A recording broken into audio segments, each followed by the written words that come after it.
Another season of Steven Universe has ended, and you know what that means.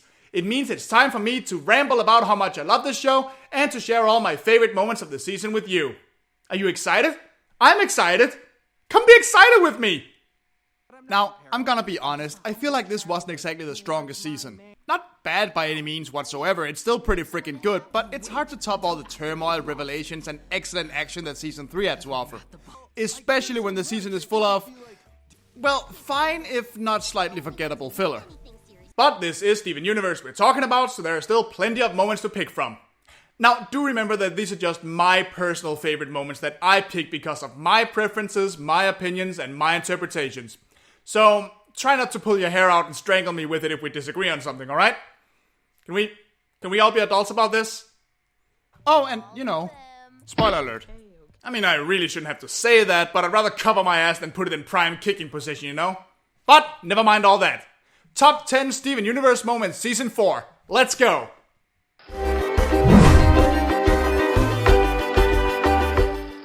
Cool Pearl. Alright, let's start this off light. Who wants to see Pearl be an absolute fucking dork? Last one out of Beach City is a priceless Pearl episode. Getting a bit tired of being seen as the fussy one, Pearl decides to go with Amethyst and Steven to a rock show when Greg has to bail. And to say the least, her attempts to be human cool are hilariously awkward. It's cool, because the collar isn't supposed to go that way. Oh my god, it's so awkward. But hey, at least she looks just as good in a leather jacket and jeans as she did in that tuxedo. Oh, yes. But I can make it look even gooder. Yeah, you sure can.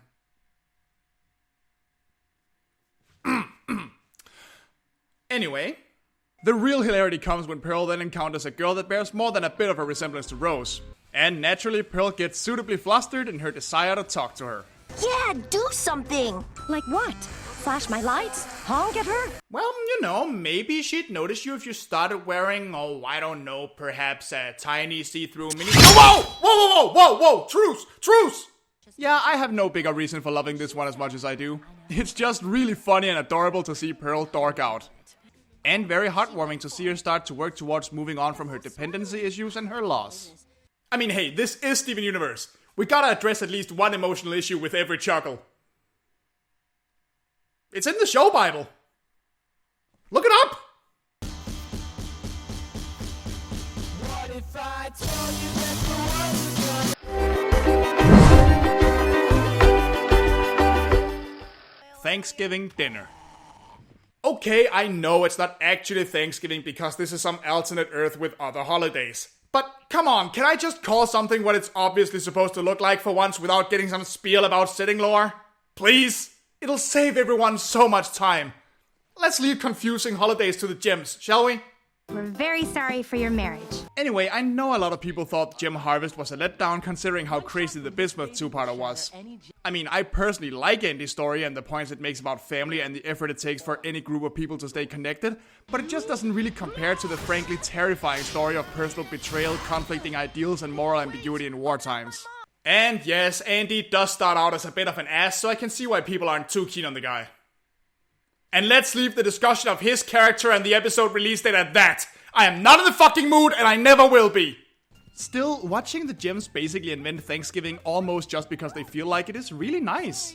But what I like about this episode is that once we get to the Thanksgiving dinner itself, it just feels like a nice deserved break and a celebration of how far the show and its characters have come. I mean, look at the people sitting here. This one took part in kidnapping one of our heroes twice and was for a while perfectly fine with horrifying mutation experiments and blowing up planets as long as she wasn't on it herself. This one stole the ocean and tried to kill everybody. And yet, here they all are, just sharing at dinner, shooting the shit and laughing about all the things they've been through, like a really weird but well-connected family. This table has corn on it, and it's beautiful, and we'll defend it! You're right. Now that I've spent time at the table, I can see the value of your corn! And it's all because someone figured that maybe communication is the way to go. It's just really sweet. Pretty great. And then Andy ruins it by being a grumpy drama queen. God damn it, Andy!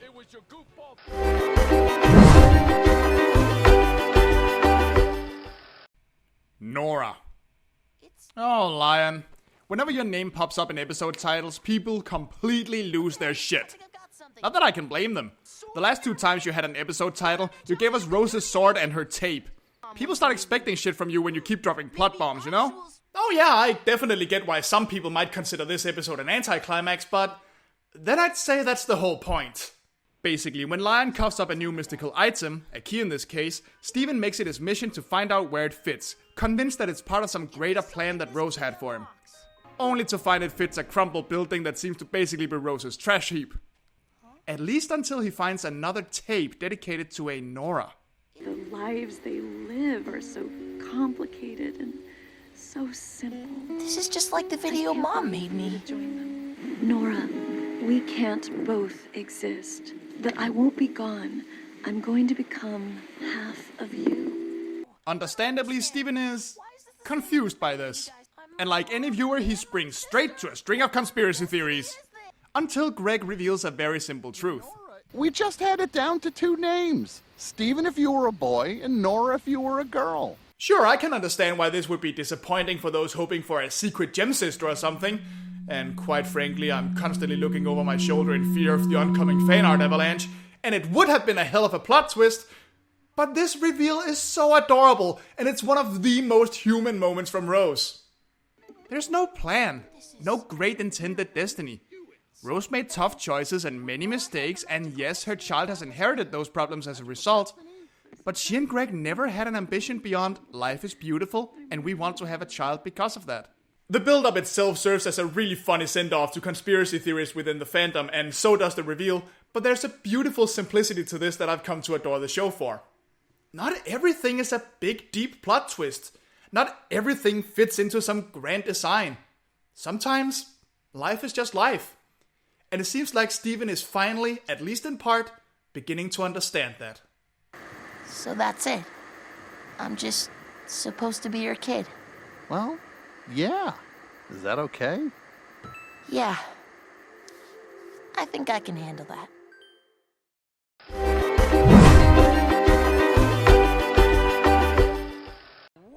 This isn't about us. Smoky Quartz is super cool, and her battle with Jasper was a highlight of Season 3.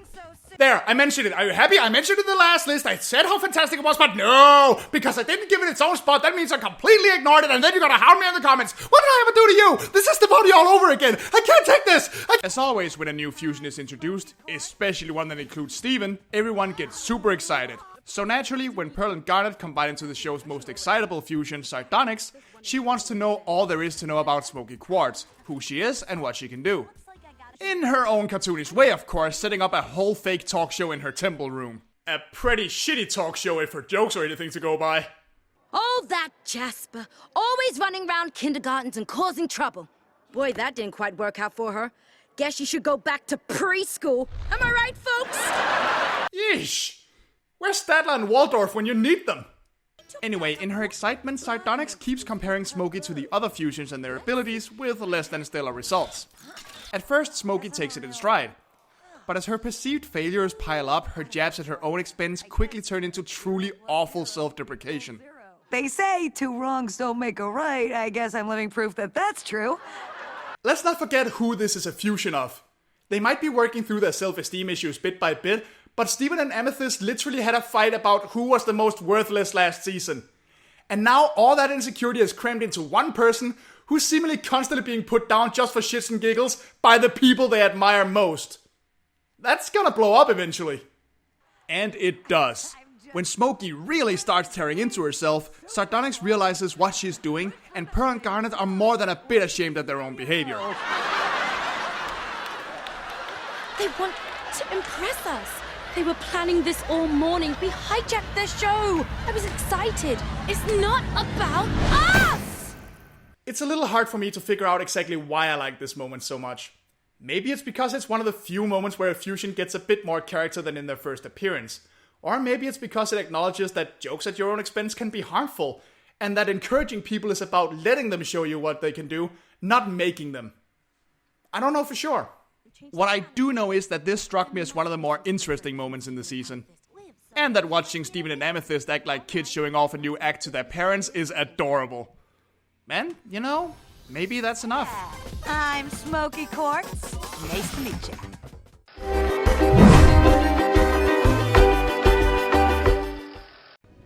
Is that all I'm here for? Okay, so we just went over the whole Steven realizing he truly is just Rose and Greg's son a bit ago, but for a while there, Steven really doubted his place in the world. Between growing up having Rose described as the most perfect of perfect beings, and then having one dark secret after another about her revealed in rapid succession, the kid developed some identity issues. Now, if only he had something along the lines of a reality-bending chamber where he can basically experience anything he could ever imagine. Oh, wait! You guessed it, we're back in Rose's room, where Steven takes the opportunity to, well, finally meet Rose in person. Of course, he's a lot more careful with it this time around, considering the, earlier complications. Tell her, Steven! Tell her! Yeesh! Well, at least this cloud construct is a lot friendlier from the get-go. Steven, all sports are beautiful. Each sport is a unique experience. If a whole lot weirder. Good grief. Now, the question remains whether or not this Rose is just another construct of what Steven thinks she's like, if there's actually a little bit of her left in his gym or in the room, or if the room is genuinely capable of fully recreating her. And thankfully, the episode never gives a 100% straight answer to that. Whatever the case, Steven eventually realizes he's meeting yet another idealized version and lets loose at her for all of her mistakes, and his doubts about himself. How could you just leave Garnet and Amethyst and Pearl and Dad? They don't know what to do without you. Maybe they didn't matter to you as much as hiding from the mess you made. And that's why I'm here, isn't it? Did you make me just so you wouldn't have to deal with all your mistakes? Is that all I'm here for? He's quickly reassured that this is not true, citing Rose's tape as evidence, and Steven noticeably perks up by the end of the episode. Now, the great thing about this is that no matter your interpretation, the result is still the same. Steven gets to face his issues head on in a much healthier way than he has been doing so far, and manages to start working his way through his current crisis because of it. Now that's therapy for you. I wonder how much a reality-bending, spiritual, empathic therapy room is gonna cost.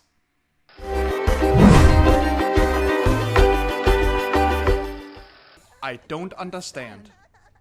Oh boy, a flashback episode! Those are always fun little journeys into the time that Greg spent with Rose. I can't wait to see what kind of wacky misadventures they get up to this time.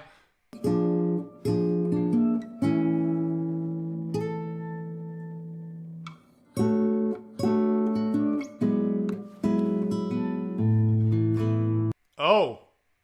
Yeah, it was inevitable. Sooner or later we would have to address the elephant in the room and take a look at how badly the loss of Rose affected everyone. Greg is at a loss, Amethyst is in a sort of naive denial, Pearl is dangerously close to boiling over with pure resentment for Greg, and even Garnet kind of comes off as distant. It's a pretty depressing sight to see all the character development we've gone through go away and see them all at one of the darkest points in their lives. But hey, at least baby Steven is cute. Even though the gems don't really understand what he is. Now, the episode is not without comedy and watching them give one awkward gift after another in an attempt to be civil to the guy they all at least sort of blame for killing Rose. But when the gems, still thinking Rose is within Steven somewhere, end up kidnapping him in desperation, the episode takes a turn. Wait. Are you telling me that all that business in Space Race is a repeat crime? Pearl, are we gonna have to start making 80s cartoon PSAs about you? Shira and I want to talk to you about something that's very personal. Your body. Remember, it's your body and no one should touch you in a way that you feel is wrong.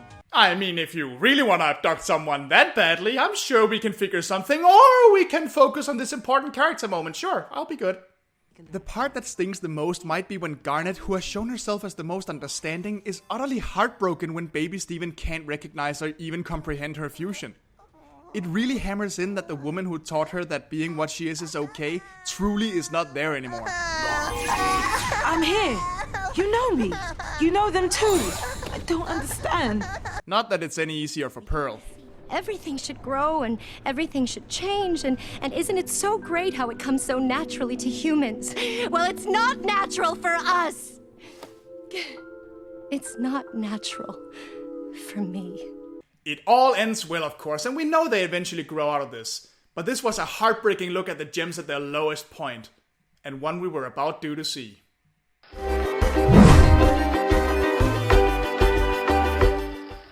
What's the use in feeling blue? Okay. How awesome was the human Sue arc? Introducing another diamond with a unique and unexpected personality and new gem type, getting us the closest we've been to a true representation of Homeworld and how it functions, raising the personal stakes for Steven much higher than they have been before, giving every gem present a moment to be awesome in their own way, and showing more seeds of individual identity beyond the determined purpose and gems. This thing has everything I wanted to see from a new Big Steven Universe arc, and it was freaking glorious. And then this bitch shows up. Please tell me you're joking. Nope, still a bitch. Or perhaps you would prefer Claude? I never get tired of that. Alone in a room with 2 diamonds, knowing that being spotted is more or less equal to instant death. For all intents and purposes, this is a scene that would normally be played for tension and horror. But interestingly, and in the show's nature of subverting many an action fantasy trope, it instead becomes about watching 2 tyrants debate on their separate processes of grief. One preferring denial and repression over the other's unending mourning and preservation of any remnants she can find. And of course it's all done in song, because every character in this show sings.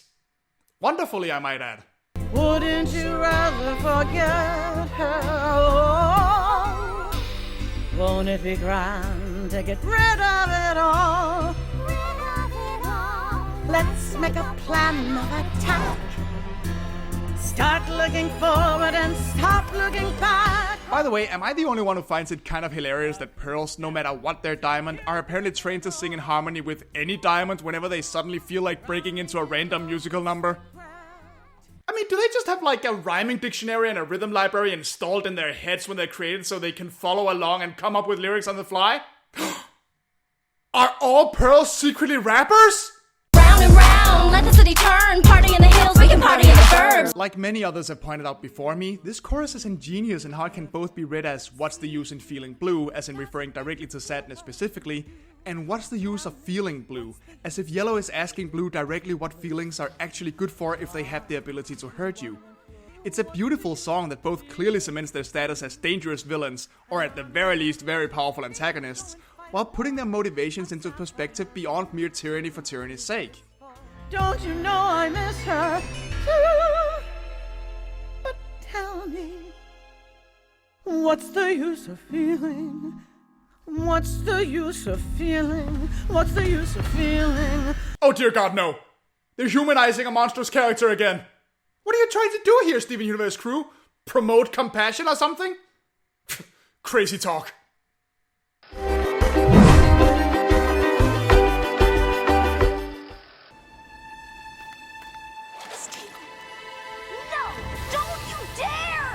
I love you. No! Stop!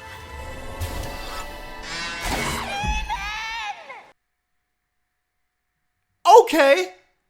So that's a thing that just happened!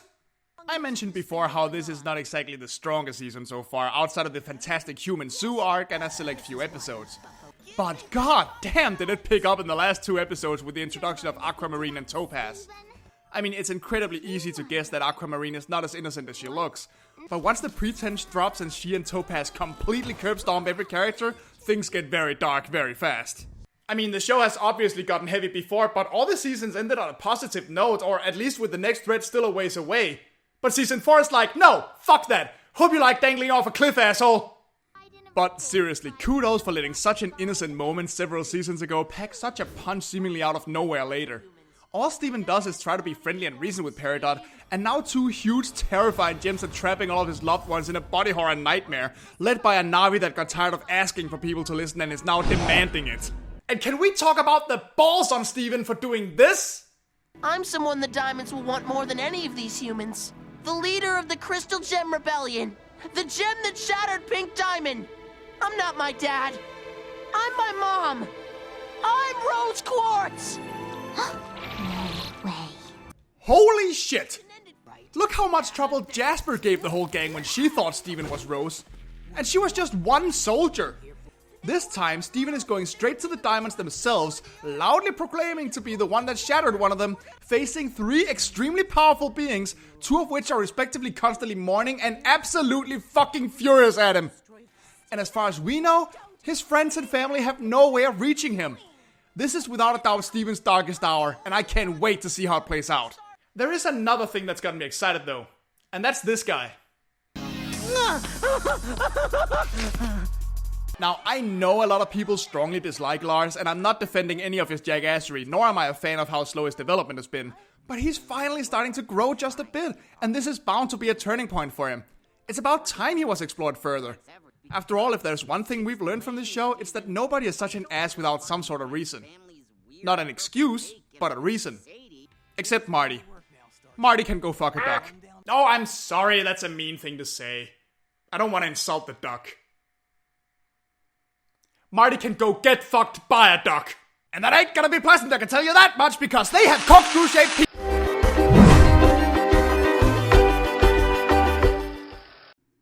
Blue Diamond. Okay, be honest. When you first saw Blue Diamond way back in Garnet's flashback in The Answer, what were you expecting her to be like when she showed up for real? Odds are you expected something similar to Yellow Diamond. A cold, callous, horrible being with no love for others and an absolute disdain for any threat to her authority and gem culture. And it'd be a fair assumption to make with all the underhanded shit we know the Diamonds were pulling. And sure, with Steven Universe being what it is, you could probably then deduce that she would break expectations somehow. But I think it's a pretty good guess that not a lot of people were expecting this. Seriously, that caught me completely off guard. After so much time with so much build-up and already seeing one of the Diamonds in her horrible petty glory, one of the Diamonds is now on Earth to mourn the loss of her sister and nothing else. It's such an unusual portrayal of a character that, up till now, has been built up as an absolutely ruthless member of a horrifyingly racist and fundamentally elitist monarchy, and I applaud them for completely subverting all expectations like this. Not to mention that Greg having a genuine heart-to-heart with her about dealing with loss is an amazing moment for his character. Even if it gets him kidnapped. Although, even that kicks off a great story arc, so hey, good news for us. Plus, it's probably a lot better than what might have happened if she knew exactly who he was talking about. This is where it happened. Where she was broken. Who, Pink Diamond? Oh yeah, I used to bang the lady that shattered her. Small planet, huh? Oh god!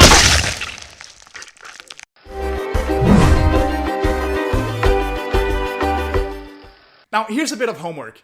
Take a look at the number 1 choices on my other lists and see if you can spot a pattern. They have one thing in common.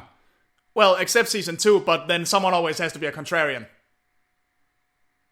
Alright, did you guess it? Did you spot it? Yeah, it's a goddamn song. I know, I'm so predictable. I can't help it. I mean, I already like musicals fine, but this show is so good at breaking out his songwriting chops for the series' emotional highlights, and then absolutely knocking it out of the park. And that's just one of the many reasons why Here Comes the Thought is number 1 on the list. There are plenty of reasons to love this song. Garnet and Stevonnie interacting is certainly one. The slight shift in animation style by Takafumi Hori that gives the segment a dreamlike quality is another. The beautiful singing by Estelle and AJ Michalka is definitely up there too. But, as usual, it's the context that sells it. Let's face it, this is a show about a boy who, from the ages of approximately 12 to 14, has been kidnapped and violently assaulted several times, leaving his attackers in awful conditions, is stuck in the middle of an alien civil war that takes place on his planet, has inherited all his mother's baggage, and has been wearing sandals through all of it. It's a miracle the kid hasn't cracked a long time ago. It is entirely too rare that action shows and movies show the emotional consequences of some of the things that protagonists go through. Last time I remember seeing this in a cartoon was in the excellent Therapy episode of Young Justice. Now, you can say what you want about the use of butterflies as symbols for thoughts, but the way they're used, as singular, overpowering thoughts, tiny thoughts that bother us to the point of making us freak out, or absolute swarms of worries, is an easily understandable and very accurate depiction of just how awfully a persistent issue or intrusive thoughts can affect us, no matter how small said issue may seem in comparison to someone else's. I'm not gonna bore you with my experiences on this, but the lesson to be taken away here is that if it affects you negatively, if it hinders you, if it makes you feel bad, then it's real and worth addressing. Feeling bad about something is okay. Being honest about those bad feelings is okay. And reaching out when those bad feelings become too much to handle is okay too. Take a moment to think of just flexibility, love, and trust. Take a moment to think of just flexibility, love, and trust. Whew. Okay, that was probably a slightly heavy note to end things on, but there you have it. Those are my top 10 favorite moments of Season 4. What were some of your favorite moments? Did I forget something? Then let me know in the comments. And you will. I've seen it. How can Where you the not fuck mention is this Smoky? to Bonnie? You Just just pick Smoky or something. You can't just ignore Smoky. This is the worst list ever. The worst video ever. You dumb Smoky. But for now, see you guys next season finale. Or, you know, just next video. There's a subscribe button for that. I do talk about other stuff than Steven Universe, you know. Oh, shut up! Yes, I do! Hello there, guys, and thanks a ton for watching. Jesus, has it really been 4 seasons? Well, here's hoping for at least a few more. If you like this video, please shoot me a like and leave a comment. There are also plenty more videos like it on my channel, and yes, they're about other stuff too. So if you want to see more of me, you can always subscribe. And finally, you can follow me on most social media through the links in the description. Thanks again, and I will see you next time.